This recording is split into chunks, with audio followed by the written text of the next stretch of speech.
Paz do Senhor, meus irmãos. Meu nome é Ismael, do canal Retornando às Escrituras.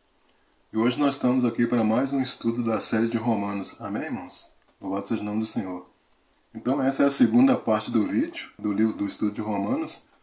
Se você entrou agora nesse vídeo, é interessante que você assista a primeira parte, para você poder compreender melhor essa parte aqui. Amém, irmãos? Então começando aqui, Romanos 2, versículo 14, que diz: Porque quando os gentios que não têm lei fazem naturalmente as coisas que são da lei, não tendo eles lei, para si mesmos são lei. Então, irmãos, aqui nos versículos 14 e 15, Paulo ele faz uma pausa para poder explicar o versículo 13. Só relembrando os irmãos, o versículo 13 diz assim: Porque os que ouvem a lei não são justos diante de Deus, mas os que praticam a lei hão de ser justificados. Então, irmãos, o que acontece aqui? Por que Paulo ele faz essa pausa? Por quê? Porque deu a impressão até agora que os gentios não têm lei. E aqui Paulo ele não quis dizer que os gentios são inocentes. Paulo está querendo dizer que todo ser humano ele tem dentro de si um conhecimento do que é certo e do que é errado. Então esses gentios, aqui eles já receberam a Cristo naturalmente. Essa palavra está sendo dirigida aos judeus que estavam apegados à circuncisão. Paulo está dizendo para eles o seguinte, que os gentios estão obedecendo de coração. E vocês que estão circuncidados vivem de modo incoerente. Então os gentios que ainda não têm lei, eles fazem coisas boas. E isso é uma evidência de que eles acreditam em uma lei básica. Agora, eles sabem em seu coração a diferença entre o certo e o errado. Então essa é a chamada lei da consciência, que servirá como juiz para eles. Versículo 15. Os quais mostram a obra da lei escrita em seus corações, testificando juntamente a sua consciência e os seus pensamentos, quer acusando-os, quer defendendo-os. Então, irmãos, a lei da consciência é a lei escrita no coração. Então essa lei ela existe desde a criação do homem e ela foi escrita no seu interior. Então, caso a pessoa faça alguma coisa errada, a consciência ela aponta. Porém, com o pecado, a lei ela foi ficando obscurecida. E o homem perdeu a visão da lei divina contra o pecado. Então, durante toda a vida do não eleito, ele tem a lei natural colocada na sua consciência. Então, a lei de Moisés ela foi gravada em pedras, mais uma lei semelhante é escrita no interior das pessoas. E os gentios eles são dotados de um juiz interior chamado de consciência. Versículo 16. No dia em que Deus há de julgar os segredos dos homens, por Jesus Cristo, segundo o meu evangelho. Então, irmãos, o julgamento, a gente sabe que é uma parte fundamental do evangelho pregado por Paulo. Cristo vai nos julgar com justiça. Então no verso 2, aqui de Romanos 2, diz que Deus julga o homem de acordo com a verdade. No versículo 6, Deus julga o homem segundo o seu procedimento. E aqui no versículo 16 diz que Deus julga o segredo dos homens. E esse julgamento ele será infalível, penetrando até o segredo dos homens. Ou seja, nada ficará encoberto.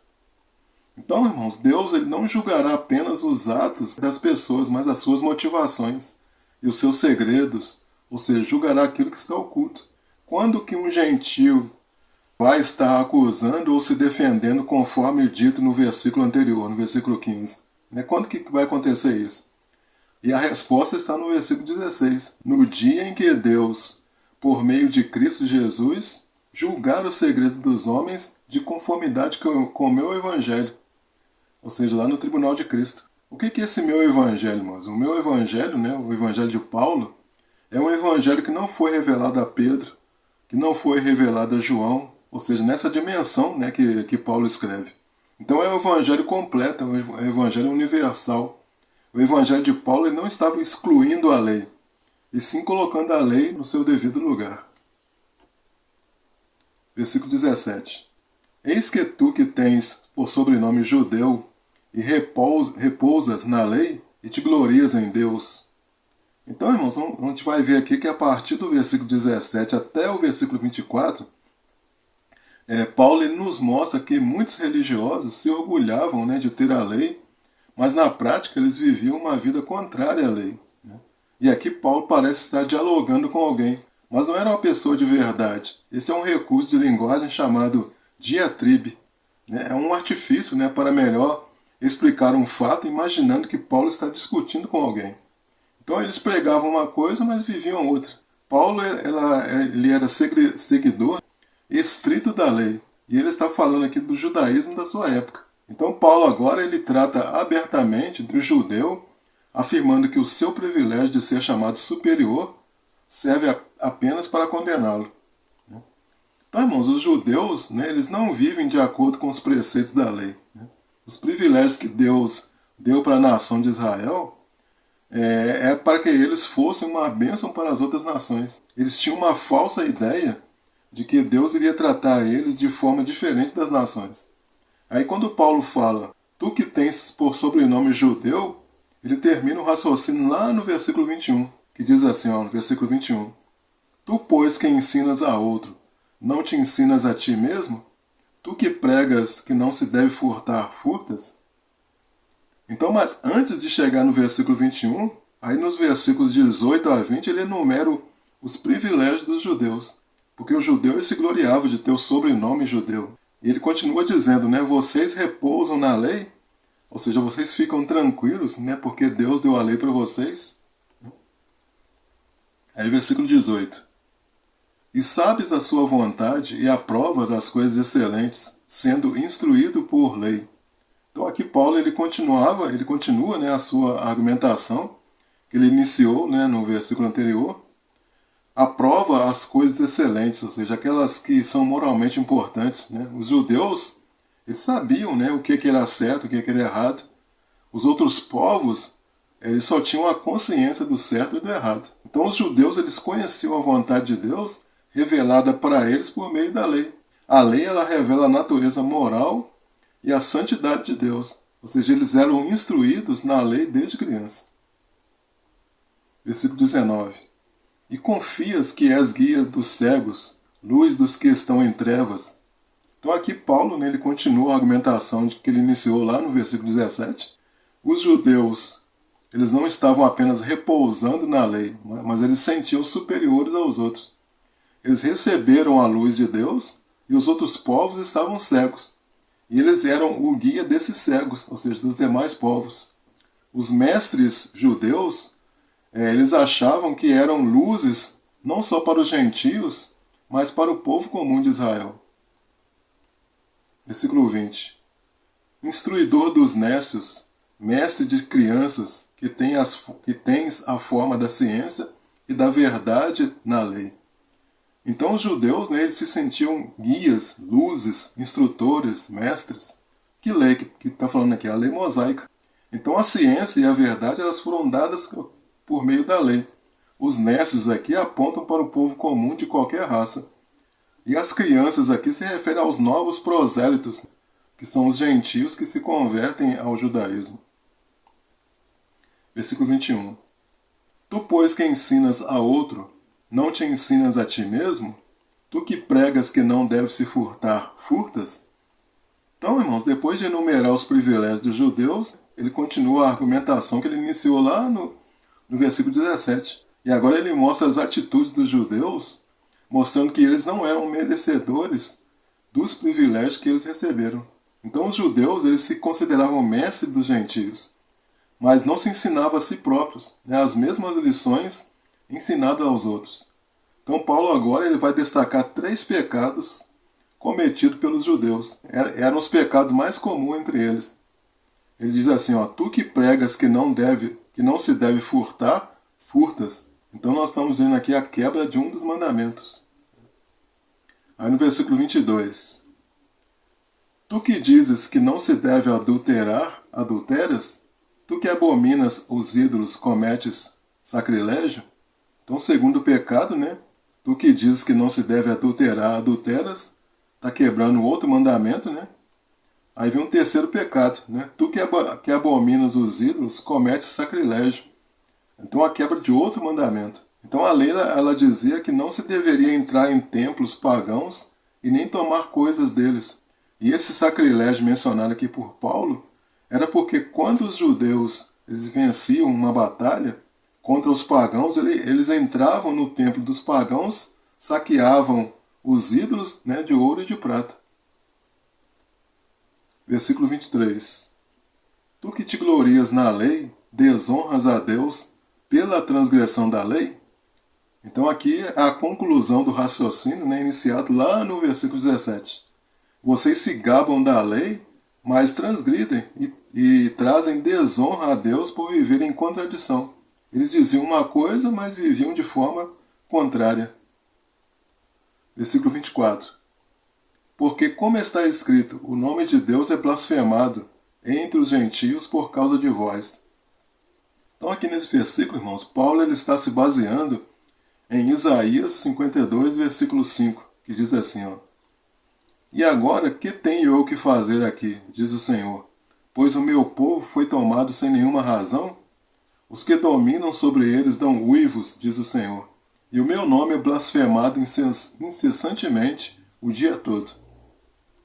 Então aqui, irmãos, Paulo ele se baseia em Isaías para poder provar a veracidade do seu ponto de vista. Com base lá no Antigo Testamento, Paulo ele quer confirmar que o pecado dos judeus trouxe desonra para o nome de Deus entre as nações pagãs. Então, quando os hebreus eles foram exilados, né, lá no exílio babilônico, aconteceu isso lá. Então, de acordo com o ponto de vista dos pagãos, Deus parecia impotente, pois ele não protegeu o seu povo, né, lá no exílio babilônico. Então, os judeus eles não tinham nenhuma base para dizer que eles eram salvos. Versículo 25. Por quê? Porque a circuncisão é, na verdade, proveitosa. Se tu guardares a lei, mas se tu és transgressor da lei, a tua circuncisão se torna em incircuncisão. Então a gente vai ver aqui agora que dos versículos 25 até o 27, Paulo ele fala da circuncisão e vai mostrar que a circuncisão não salva. Então muitos religiosos, né, eles se consideravam superiores por serem circuncidados.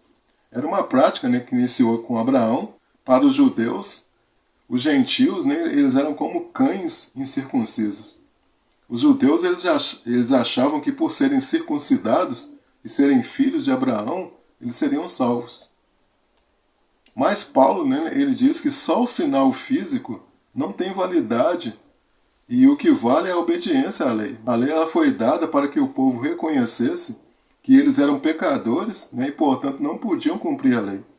Por quê? Porque a lei ela apontava para a chegada do Messias. Então, por essa razão, irmãos, Deus ele estabeleceu o sacrifício de animais.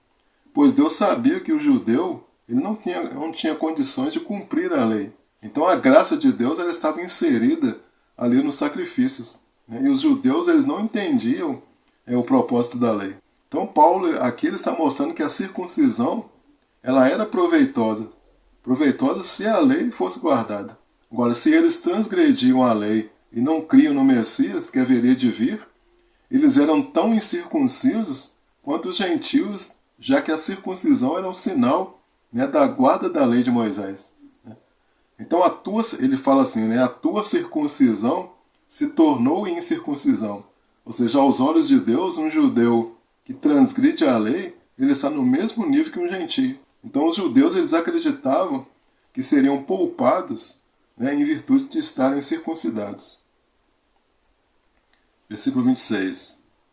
Se, pois, a incircuncisão guardar os preceitos da lei, porventura a incircuncisão não será reputada como circuncisão?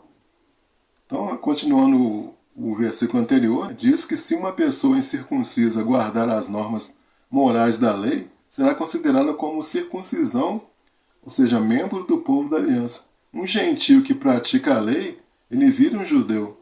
Os gentios que não são circuncidados, mas que obedecem à lei, eles que creem no Senhor Jesus, ele é um judeu. Ele não é circuncidado externamente, mas é no coração. O judeu ele pode virar um gentio não cumprindo a lei, e um gentio pode virar um judeu cumprindo a lei. Versículo 27. E a incircuncisão, que por natureza o é, se cumpre a lei, não te julgará porventura a ti, que pela letra e circuncisão és transgressor da lei? Então, continuando o raciocínio anterior, né? Ele diz agora que um gentio que guarda a lei se levantará no juízo e julgará um judeu que possuía vantagem da aliança. Um gentio que praticasse a lei, ele poderia julgar um judeu que tivesse transgredido a lei. Versículo 28. Porque não é judeu o que o é exteriormente, nem é circuncisão a que o é exteriormente na carne. Então a gente vai ver agora que os versículos 28 e 29 eles servem de fechamento, né, para essa questão. Então Paulo vai dizer quem é o verdadeiro judeu. Então a gente sabe que existem dois tipos de judeus. Os que são da carne de Abraão, que são como a areia do mar, e os judeus espirituais, que são os filhos de Abraão, espirituais segundo a fé, como as estrelas do céu. Então o verdadeiro judeu ele não é um circunciso na carne. O verdadeiro judeu é aquele que tem, uma circuncisão no interior do seu coração. Para ser um verdadeiro judeu, é preciso ser descendente espiritual de Abraão. Versículo 29. Mas é judeu o que o é no interior, e circuncisão a que é do coração, no espírito, não na letra, cujo louvor não provém dos homens, mas de Deus. Então, o judeu é aquele que tem uma relação de aliança com Deus. Esse judeu é gentio também, uma vida que é separada da carne para a comunhão com Deus. Então, o judeu era aquela pessoa que entendia que todos aqueles sacrifícios impostos pela lei apontavam, né, para Cristo que haveria de vir em carne. Então, irmãos, existe circuncisão na carne e circuncisão no coração. A circuncisão no coração é como remover a pele da incredulidade do coração.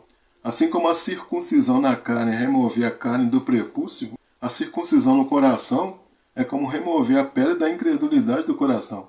Então, circuncisão no espírito, ou seja, o espírito opera em nosso coração, enquanto lá na antiga aliança o rabino operava, né, na carne do prepúcio masculino. Então, circuncisão, irmãos, não é segundo a letra da lei. Circuncidar não é como circuncidar o menino aos 8 dias, porque essa circuncisão ela não é suficiente. O que é suficiente é a circuncisão no coração. Amém, irmãos? Então aqui a gente encerra, né, o capítulo 2 de Romanos.